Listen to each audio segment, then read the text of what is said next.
Dans cette vidéo, je vais vous montrer comment paramétrer un gradient de couleur sur vos indicateurs.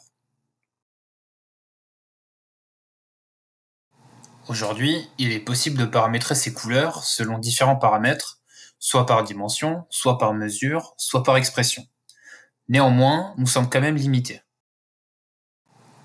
Dans ce diagramme à barres, nous affichons des couleurs par mesure. Le problème est que le dégradé séquentiel est standard et non paramétrable selon les couleurs que je veux. Comment faire pour choisir des dégradés de couleurs à ma guise?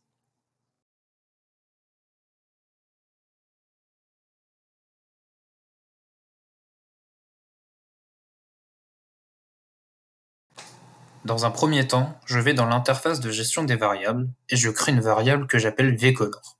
Je lui mets en entrée vgreen entre $. Pour rappel, les couleurs vertes et rouges sont déjà paramétrées.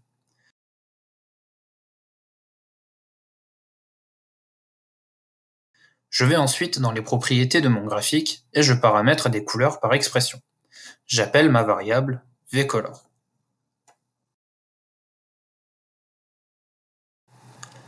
Pour l'instant, j'arrive à choisir la couleur que je veux.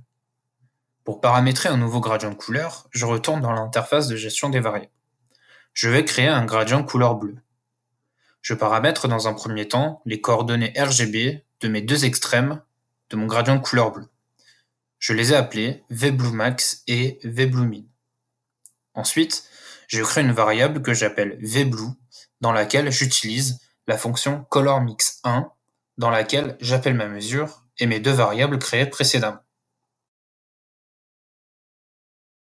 Enfin, je crée un bouton dans lequel je vais renommer le titre en bleu et changer l'action que je souhaite effectuer sur ce bouton, à savoir appeler mon expression de mon gradient de couleur bleue dans ma variable vcolor.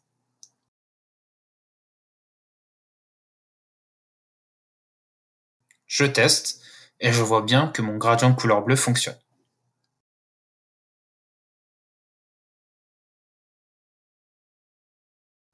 L'expression en question est disponible en description de l'application. Vous pouvez la réutiliser et remplacer ma mesure par celle que vous voulez. Pour plus d'informations, je vous invite à aller consulter la documentation Qlik pour voir comment elle fonctionne.